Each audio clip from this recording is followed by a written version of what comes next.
دوستوں پچھلی 2 دہائیوں سے امریکہ اور اس کے مغربی اتحادیوں کی طرف سے افغانستان کو فنڈنگ اور اس کی فورسز کو ٹریننگ دینے کے باوجود افغانستان میں ابھی بھی امن قائم نہیں ہو سکا۔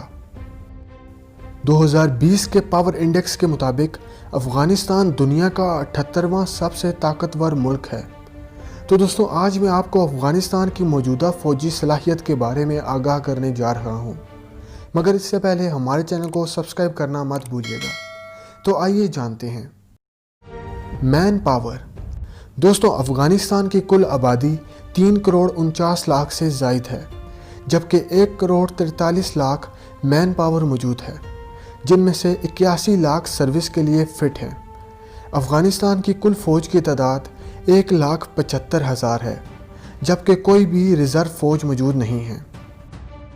Year power.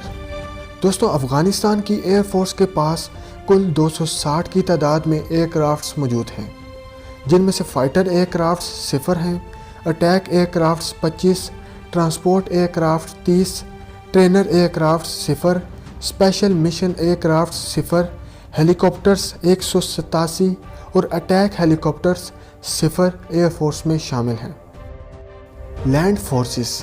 دوستوں افغانستان کی فوج کے پاس کل 0 ٹینکس موجود ہیں، جبکہ آرمرڈ فائٹنگ وہیکلز کی تعداد 1062 ہے، سیلف پروپیلڈ آرٹیلریز کی تعداد 0، ٹاؤڈ آرٹیلریز 176، جبکہ راکٹ پروجیکٹرز 50 کی تعداد میں آرمی میں شامل ہیں۔ نیوی۔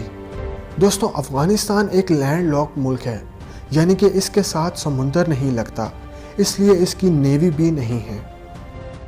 Natural resources. دوستوں افغانستان خود تیل کی پروڈکشن نہیں کرتا، جبکہ ہر دن 5500 بیرل تیل استعمال کرتا ہے۔ لاجسٹکس۔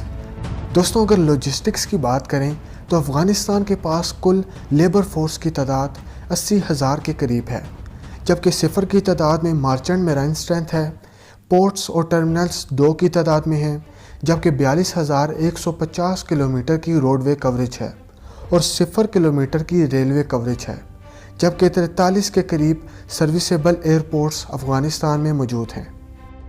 Defence budget. دوستوں حیرانگی کی بات یہ ہے کہ افغانستان ملٹری کا کل ڈیفنس بجٹ $12 بلین ہے۔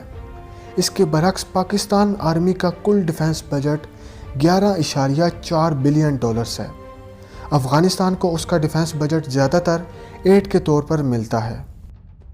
تو دوستوں یہ تھی افغان آرمی کی موجودہ فوجی صلاحیت۔ مزید ایسی ویڈیوز کے لیے ہمارے چینل کو سبسکرائب کریں اور بیل آئیکن پریس کریں تاکہ آپ کو ہمارے آنے والی ہر لیٹسٹ ویڈیوز ملتی رہیں سب سے پہلے۔